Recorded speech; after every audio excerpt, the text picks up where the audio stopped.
세계는 지금 이념으로 좌우가 아니고 이 대륙 세력 대 해양 세력의 헤지모니가 부딪히는데 우리 반도니까 일부는 해양이고 일부는 대륙이란 말이죠. 우리 운명적으로 사이에 끼어서 참 우리가 민족이 주체적으로 이 싸움을 말리고 이것을 피스메이킹하는 일을 해야 하는데 그 편입이 돼가지고 아주 그 수종 노릇 하는 그런 딱한 입장에 빠졌어요. 이럴 때 우리 기독교가 한국교회가 어떻게 대응해야 되느냐. 이게 이제 한국교회 정신 차려야 돼요.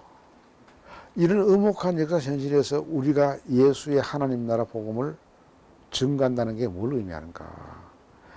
그 많은 것 가운데 나는 예수님의 하나님 나라 선포 내용의 핵심적인 것은 샬롬이라고 생각합니다.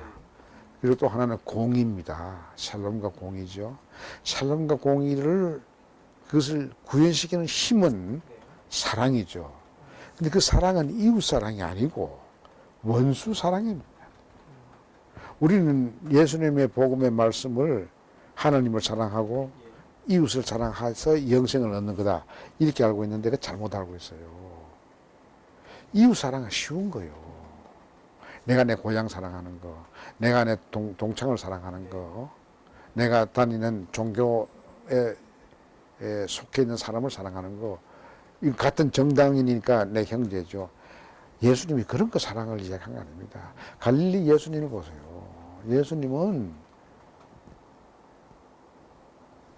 토라의 율법을 신성하다고 생각해서 그걸 지키기 때문에 이웃은 사랑하고 원수를 미워했던 당시 유대인들에게 나는 너에게 말하노니 이웃을 사랑하고 원수를 미워하라는 말을 율법에서 너희들이 많이 들었지만은 나는 너에게 말하노니 원수를 사랑하라. 너희를 핍박하는 사람을 위해서 기도해라. 예수님의 그 말씀은 황금률적인 이웃사랑이 아니고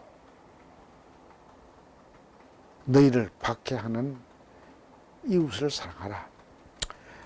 그 말을 듣는 제자들이 너무 불편하고 이해를 못하는 걸 예수님 아셨죠. 아셔서 나중에 이제 비유 말씀을 선한 사마리아 비유를 통해서 이웃 사람과 원수 사랑의 차이를 말한 것이죠.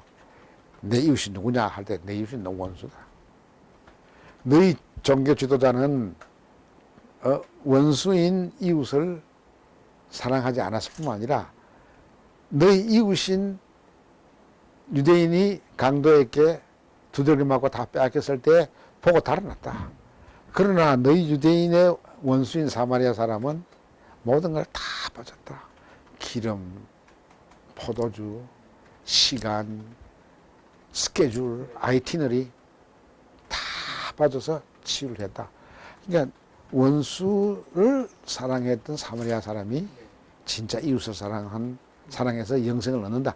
그 이야기를 가르친 거 아닙니까? 그러니까 우리가 이웃 사랑 아닌 원수 사랑의 입장에서 한국 교회가 오늘의 사드 문제로 발생한 세계적인 이 위기 속에서 이 어떤 메시지를 던지고 그 메시지를 실천해야 하느냐. 이것은 원수 사랑이죠. 우리 한반도에서 원수로 지목된 게 누굽니까? 북한이죠. 주적이니까. 원수 사랑을 통해서, 그럼 원수 사랑을 통해서 어떻게 그 악을 이길 수 있는가 하는 문제가 이제 나오잖아요. 근데 여기서 원수를 악으로 보는 신앙이 잘못된 거예요. 나하고 이해관계가 있어가지고 싸우는 사람이 원수가 되잖아요. 그게 정치적인 이해든지 경제적인 이해이든지 문화적인 이해이든지 전쟁이 일어나는 것은 그런 이해관계 때문에 전쟁이 일어나는데 이해관계 때문에 일어난 전쟁에는 그게 선과 악의 싸움이 아닙니다. 싸우는 당사자 속에 선도 있고 악도 다 있고 싸울 때는 선은 그 속에서 양쪽에서 다 죽고 악만이 발생해서 소위 발악해서 미워하면서 서로 죽이는 거거든요. 그 관계를 예수님이 잘 아셨기 때문에 너희 원수를 사랑하라 하는 말의 뜻 속에는 악을 인정하라는 말이 아니고 원수 속에 있는 악과 내 속에 있는 악을 동시에 근본적으로 이걸 해소시키라. 네. 해소시키는 것은 뭐냐면은 먼저 나를 죽이려고 하는 원수 속에 얼어붙었던 착한 마음부터 발동시켜라. 네. 그게 발악하는 상대방 주체 속에 악만 발생하는 게 아니고 그 속에 죽어 있는 선한 마음을 발선시키라. 발선이라는 말을 내가 만들어낸 말입니다만은 발악에 발선시키라. 이 이야기거든요. 그 말을 알아들었던 사람이 사실은 역사적인 예수를 한 번도 만나보지 못한 사도 바울이 이해를 했어요. 담메색에서 부활하신 그리스도를 체험한 이후에 이 양반은 그걸 알아가지고 로마서 12장 20절 21절 보면은 너희 원수가 줄이거든 먹이고 목마르거든 마시게 하라. 예. 그리하면은 원수의 머리 위에 숯불을 올려놓은 것과 같다. 숯불을 얹어놓는다는 말은 뭐냐면 원수의 머리 위에 숯불을 이렇게 얹어놓으면 원수의 얼굴이 밝게 되잖아요. 숯불의 힘으로. 그는 메타포죠. 은유인데 원수 속에 악이 발악하니까 그 발악하는 악 때문에 치여서 꽁꽁 얼어붙은 죽다시피 이렇게 빈사 상태에 있는 손, 얼어붙은 손이 줄이고 목마를 때 베풀므로써 착한 마음이 녹기 시작해서 선이 발동하는 거죠. 그 발동하는 모습이 뭘로 나타나냐면 얼굴이 붉어지는 것으로 부끄러움으로 나타나는 거예요. 아, 내가 상대방을 죽이려고 하는 게 이게 저게 적이기 때문에 죽이는 게 마땅하지만은 그 잘못이구나. 나는 저 사람을 죽이려고 그러는데 저 사람은 내 원수임에도 불구하고 나에게 내가 못 먹으니까 먹을 것을 주고 목마를 때 마실 것을 주는구나 하는 걸 깨달으면서 아이고 난 부끄럽다 이렇게 생각해서 양심이 작동하기 시작하는 그 모습을 숯불로 사도 바울이 표시한 거거든요. 그게 예수님이 우리에게 말씀하시는 거예요. 원수를 사랑하면은 원수 속에 악은 줄어들고 선이 발동함으로써 악이 사라지는 그것이죠. 근데 원수 관계에 있을 때 상대방 원수를 미워하고 욕하고 죽인다 그러면은 상대방 속에 있는 악은 더 강해지고 선은 더 죽어요. 더 얼어붙어요. 그러면 그 발악 때문에 나도 화가 나서 내 속에는 선은 죽고 내 속에는 악만 발생하게 되는 거죠. 발악하는 것들이 둘이 붙으면 반드시 공멸이죠. 그리고 발악하는 과정 그 자체가 지옥이란 말이에요. 그걸 아셨기 때문에 예수님이 겟세마네에서 몽둥이 들고 있는 성전 세력의 이 깡패 같은 사람들에게 잡혀갈 때 의분에 사로잡혀서 베드로가 칼을 꺼내서 마르고의 길을 탁 쳤을 때 예수님이 하신 말, 칼 쓰는 자는 칼로 막는다. 칼집에 꽂아. 예수님의 원수 속의 악을 제거하는 방식은 칼이 아니에요. 사드가 아니란 말이야. 미사일이 아니란 말이야. 사랑이에요. 그러면 악과 경쟁하고 싸우면서 그렇게 원수를 사랑하는 행동하면은 죽지 않습니까? 맞아 죽지요. 순교당하죠. 그래서 모든 순교하는 사람들 앞에 먼저 예수님 자신이 순교당, 십자가의 고난이 그런 거 아니에요. 십자가 고난에서 우리가 가장 큰 감동은 내가 이겁니다. 이 점이라고 나는 자꾸 늙을수록 느끼는 건데, 그 칼을 못 쓰게 하고 예수님께서 제자들에게 내가 그 칼의 세력에 의해서, 악한 세력에 의해서 어떻게 죽는지 보라. 그것이 칼을 이기는 방법이라고 하는 건데 이렇게 깨달을 것이다. 실제로 예수님의 사형을 집행했던 백부장이 필라도 법정에서부터 골고다에서 처형당하는 전 과정을 부하를 데리고 관리를 하면서 집행을 하면서 쫙 보다가 예수님이 마지막 가장 육체적으로 고통을 심하게 당하는 그 순간, 그리고 심리적으로 가장 고통을 당하는 순간, 심리적으로 고통당하는 이거죠. 네가 하나님이 아니면 내려봐라. 그럼 내가 믿을게. 이런 식으로. 너는 남을 구원하는데 왜 네가 구원 못하느냐. 이런 그 모멸적인 그런 그 심리적인 압박과 고통을 주는 그 과정을 겪으면서 예수님이 하신 말씀이 이거죠. 하나님, 저들을 용서해 주세요. 왜냐하면 저들은 자기들이 하는 일이 무엇인지 모르고 저렇게 합니다. 그 용서의 이유까지를 대면서 하나님에게 용서를 구하는 그 기도를 들었던 백부장이 우리 황제의 법을 어겨서 극형을 당하는 이 사형수가 진짜 하나님의 아들이구나. 자기는 어릴 때부터 초등학교부터 육군사관학교 졸업할 때까지 늘 배웠던 것이 시자가 메시아고, 시자가 로드고 주님이고, 시자가 왕이다, 시자가 하나님 아들이다 라고 배웠는데, 교과서에서 그 자기가 믿었던 하나님 아들인 황제의 법령을 우회한 갈릴리 청년 내 죽는 모습을 보니까 이게 진짜 하나님이구나 하는 걸 느끼고 고백을 하는 거예요. 그 고백은 무서운 고백이에요. 자기가 사형 집행관인데 자기가 집행해서 죽는 그 피고가, 사형수, 범죄인을 하나님의 아들로 격상시키면은 그 자신이 난 죽었다고 생각합니다. 그 밑에 부하들이 다 들었을 거 아니에요. 그 내가 지금 만약 소설가로 태어났더라면은 벤허, 쿠어바디스보다도 더 감동적인 소설을 진실로 이분은 하나님의 아들입니다. 누가복음에 진실로 이분은 의인입니다. 죄가 없습니다라고 그게 제사장이나 서기관이나 바리새인이 고백한 게 아니고 이방 칼의 힘을 믿는, 오로지 칼의 힘을 믿는 그런 사람들의 대표인 백부장이 그렇게 고백했다는 거. 그보다 더 감동이 돼 있어요. 내가 최근에 읽은 그 앤티 라이트의 책을 보고서 내가 감동받은 것은 예수가 진짜 왕이고 하나님의 아들로서 메시아 재관식, 그러니까 메시아는 왕이니까 재관식 할 거 아닙니까? 예수님의 재관식은 언제 일어났느냐? 골고다에서 십자가 처형되는 그 전 죽음의 과정이 그게 예수님의 메시아의 재관식이다, 코로네이션이다. 그렇게 이제 해석을 했더라고요. 내가 그걸 보고 맞다. 예수님이 왕 되신 그 재관식은 골고다에 가장 괴로울 때다 이거죠. 그러니까 예수님이 그 부활할 수밖에 없는 것은 부활 사건을 그 앤티라이트는 그렇게 자기 저 책이 저기 있습니다만은 이 3부작을 썼는데 그 책 부제가 그 부활의 예수를 하나님의 빈디케이션, 하나님이 옹호했다는 거 아닙니까? 그러니까 예수님이 그렇게 죽으면서도 원수를 용서해달라고 비는 그 아들의 기도를 듣고 하나님께서 내 아들아 옳다, 네가 옳다, 네가 오라.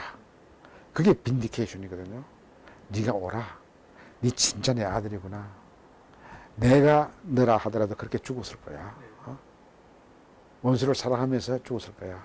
그런데 그게 공허한 메아리로 끝난 게 아니고 사형 집행관의 그 거듭남, 로마의 항복이죠. 이 집행관은 중대장이니까 로마의 권력을 상징하는 사람이란 말이죠. 상징한 사람이 갈릴리 청년 처형당하는 처절한 그 사형수 앞에서 무릎을 꿇고 당신이 하나님의 아들이라 고백하고 우리 황제는 가짜다 이 말이죠. 뒤집어 말하면은. 우리 기독교가 악이 극성을 떨 때 선택할 수 있는 방법은 십자가 지는 것밖에 없어요. 십자가 신학이 없어요. 지금 한국교회에서는 십자가가 값싼 축복의 이 데코레이션, 으로 전락했어요. 그 많은 서울시의 밤에 새벽에 보면은 막 십자가가 보이는데 그 십자가가 예수님의 사랑 실천, 원수 사랑 실천의 동력이 아니라 11세기, 12세기에 십자군이 이교도를 죽이기 위해서 당당하게 앞장세워 갔던 십자군기예요. 복음은 거기에 있는 거예요. 복음은 예수님이 친히 지고 가셨던 십자가지, 백마를 타고 승승장구하는 장군의 군기가 아닙니다. 십자가를 진 모습은 이런 십자가, 이렇게 우리 교회 첨탑에 있는 이런 수직으로 서 있는 십자가가 아니고 이렇게 누워 있는 거예요. 이게. 예수님이 진 십자가는 누워 있으면 X가 됩니다. 이게 X. 지우개예요. 크로스 아웃. 그래서 예수님께서 베드로를 위시한 제자들, 한심한 제자들, 주는 살아계신 그리스도시요 살아계신 하나님 아들이라고 말은 그렇게 해놓고, 예수님이 진짜 그 그리스도의 길, 고난의 길을 간다, 내가 예루살렘 가면 이렇게 죽을 것이다 하니까, 아이고 선생님 죽다니, 선생님이 황제가 되어야죠, 그래야지 내가 총리 대신도 하고 뭐 하겠다, 이런 생각을 따라갔던 그 제자들에게 예수님이 사탄아 물러가라, 너희들이 정말 나를 따르려면 너 자신을 부인하고 크로스아웃하고 십자가를 지고 나 따르라. 여기 크로스아웃이라고 하는 신학적인 의미는 케노시스입니다. 비움의 신학이에요. 십자가는 자기를 비우고 자기를 내려놓고 자기의 탐욕과 이 모든 것을 지우면서 원수 사랑을 통해서 새 역사를 만드는 놀라운 힘이거든요. 그런데 한국 기독교는 십자가를 지는 거 아니고 십자가를 앞세우기 때문에, 그는 자기들의 이해관계를 관찰하기 위한 가장 강력한 칼의 상징 대신에 십자가 상징을 쓰는 거예요. 한국 기독교에는 예수의 십자가가 없지요. 예수의 십자가가 없을 뿐만 아니라 예수가 없어요. 예수가 없어야지 교회가 큽니다. 수십만으로 큽니다. 그런 교회가 있어서 뭘 하겠어요. 그런 십자가, 군기로서의 십자가를 늘 앞세우기 때문에 사드 같은 거 배치할 때 제일 먼저 아멘 할렐루야 하고 뛰어갈 사람들이에요. 그거 되겠습니까? 예수님이 2016년 한국에 오시면은 왜 믿는 사람이 없느냐? 교회는 왜 이렇게 많은데 나의 복음, 하나님 나라의 복음, 원수사랑 실천을 통해서 새로운 역사를 감동적으로 만들어내는 공공적이고 감동적이고 변혁적인 복음이 없는가 하고 한탄하실 거예요. 하기에 예수님이 그렇게 말씀하셨잖아요. 내가 다시 세상에 올 때 믿는 이를 보겠느냐. 그 한탄이 오늘 한국교회에, 나는 한국교회에서 오늘 들어야 한다고 생각을 해요. 우리 정신 차려야 돼요. 과연 우리가 하나님 나라의 복음, 십자가의 복음, 케노시스, 자기 비움의 복음, 인카네이션의 복음, 인카네이션 복음도 그렇습니다. 하나님이, 전지자신 하나님이 연약한 우리 인간이 된 게 인카네이션인데, 예수님이 태어났을 때 누가복음 보면은 하늘에는 영광이요 땅에는 샬롬. 그러면은 땅의 샬롬을 위해서 일하지 않는 기독교인이나 교회가 하늘의 영광을 돌릴 수가 없어요. 정말 하늘의 영광을 돌리려면은 땅의 평화를 위해서 사람이 되신 예수님을 우리가 만나야 돼요. 그러니까 성육신의 신학이나 케노스의 신학이 다 일관되는데, 그 신학의 핵심은 평화와 공의를 위해서 내가 내 자신을 부인하고 비워내는 일을 통해서 원수까지도 달라지게 만드는 힘. 그래서 우리가 사는 우리 삶 속에서 로마의 그 백부장 같은 사람들이 무릎을 꿇도록 해야 돼요. 저절로 우리의 그 감동적인 사랑 실천, 원수사랑 실천을 통해서 해야 돼요. 그러니까 나는 한국교회에 왜 손양원 목사가 없느냐 이거죠. 왜 주기철 목사님이 없느냐 이거지. 왜 이 가짜 목사들이 이렇게 판치느냐. 큰 교회에 만들었다고 하는 것이 그게 과연 예수의 몸된 교회냐, 사탄의 몸된 교회냐, 이거 우리가 고민을 해야 된다고요. 이 사드라고 하는 이 위기를 통해서 주님께서 우리에게 말씀하시는 메시지를 들어야 한다 생각한 거죠.